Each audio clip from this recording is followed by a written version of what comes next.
name is Dr. Valerie Maniaci, and I am the director of the NMP program here at the University of Cincinnati. I applaud all of you for deciding to, it's that time in your career to take that next step, and I think becoming a nurse practitioner is one of the best choices that you could have made.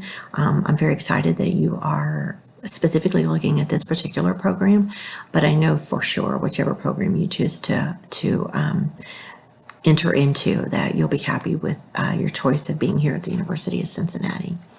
So, as I said, my name is Dr. Maniaci. I have actually been a nurse for like 40 years.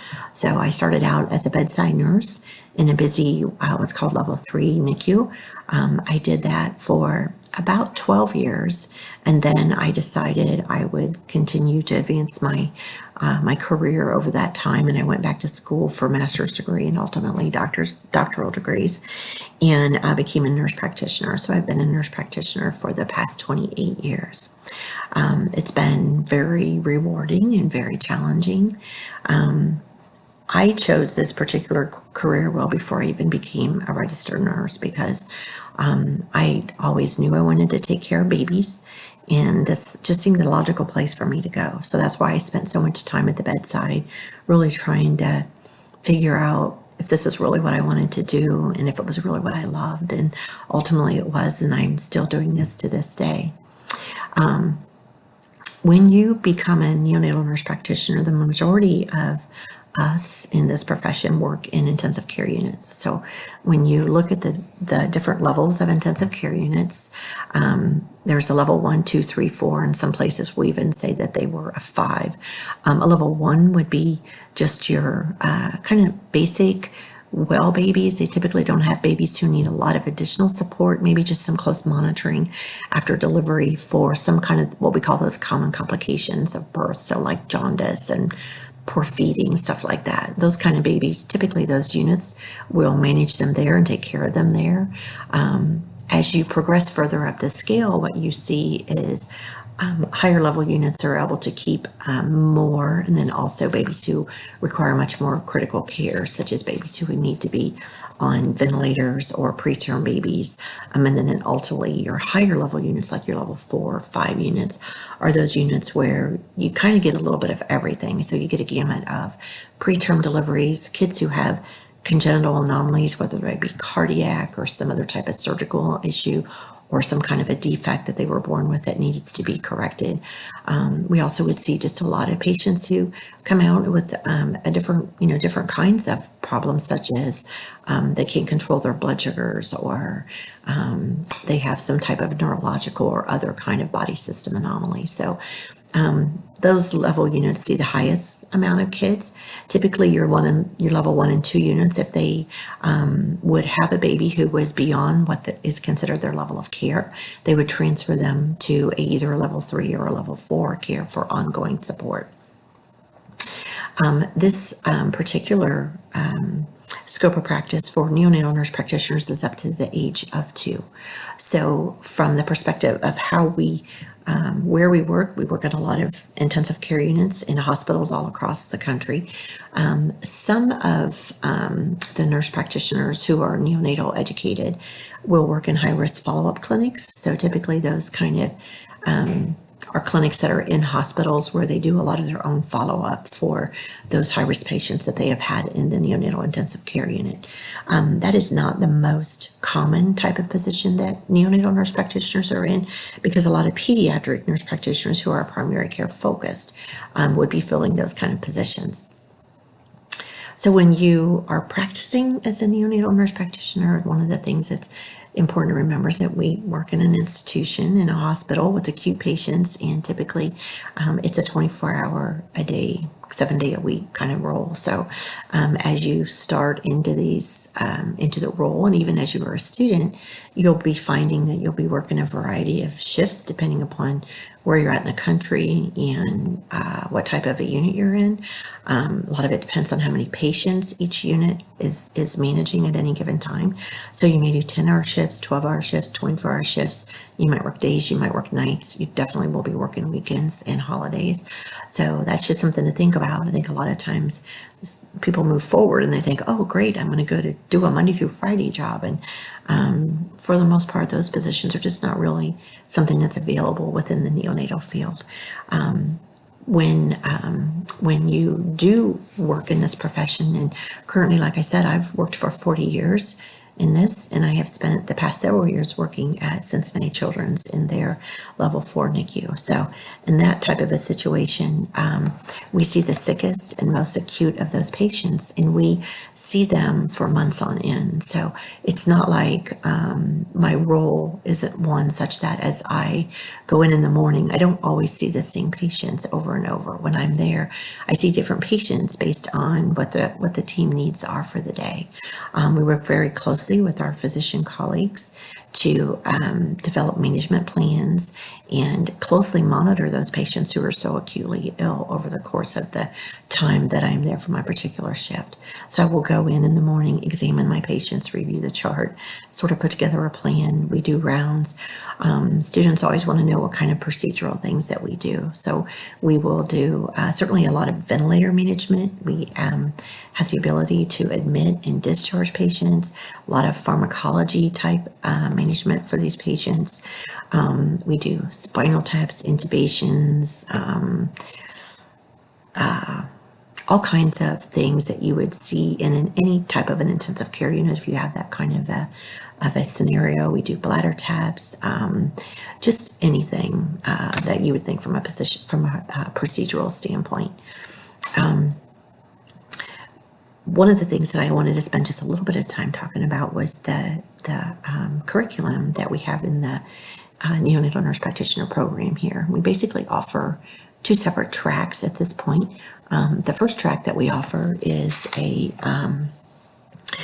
what's called our just general MSN. So it's a Master's of Science in Nursing, but it comes with specific courses that are offered based on, some of them are core MSN courses, which you may have already heard about.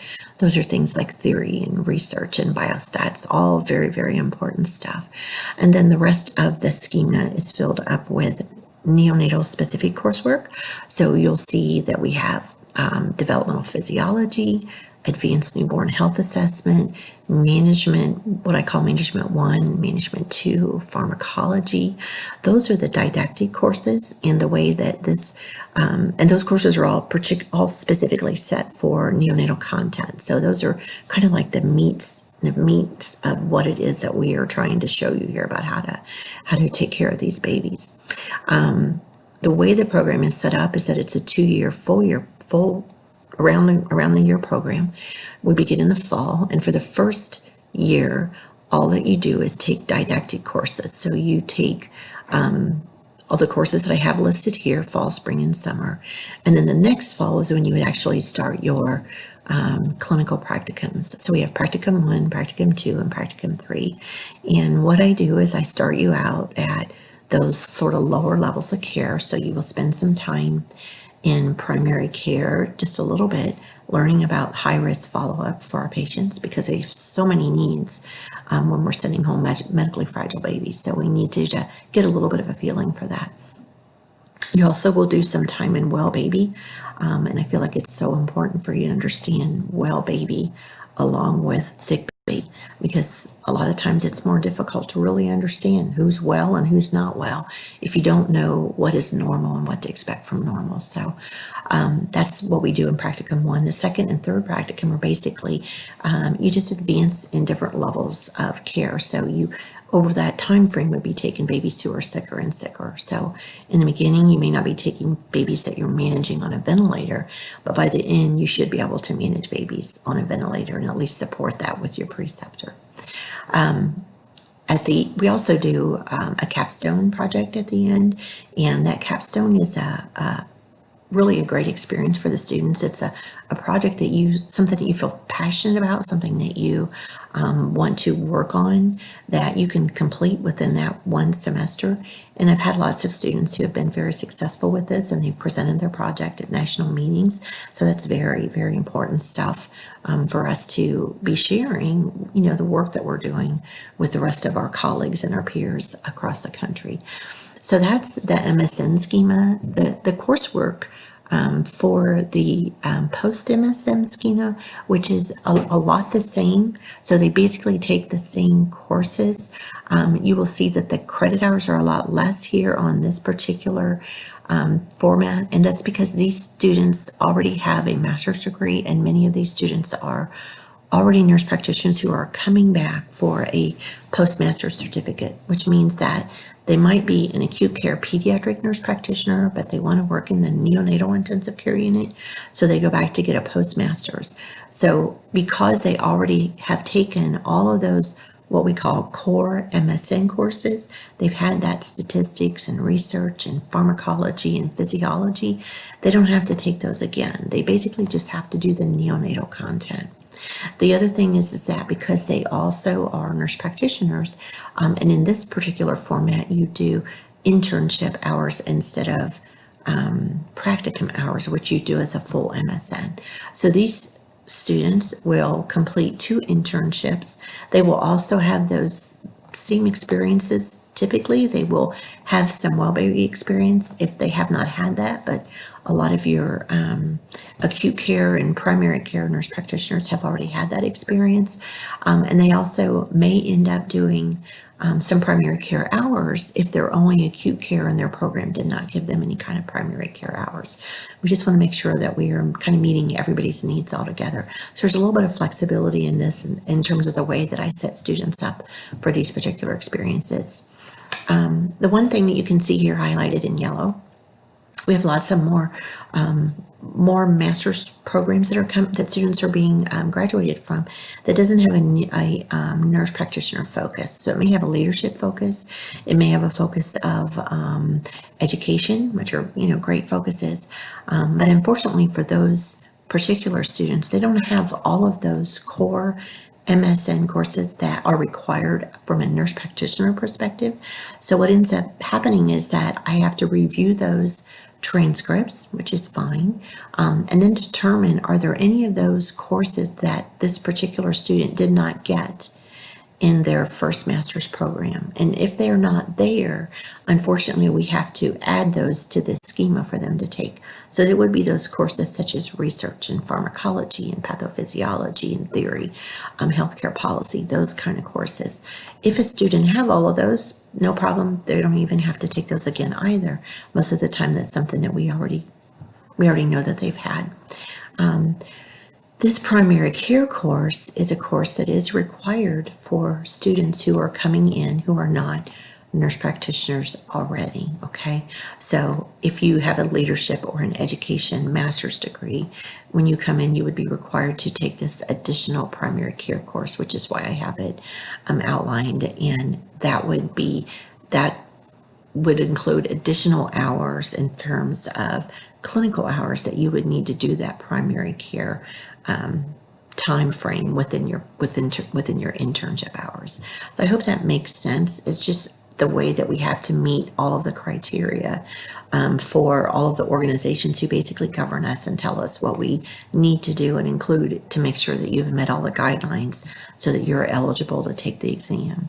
So for a neonatal nurse practitioner, you will take a certification examination through what's called National Certification Corporation. And once you graduate, you apply to take the exam. You take the exam.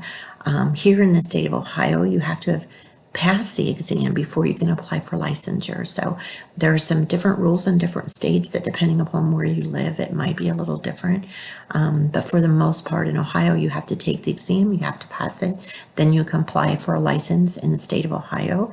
Once you have that, then you can apply for credentialing within the institution where it is that you plan to work.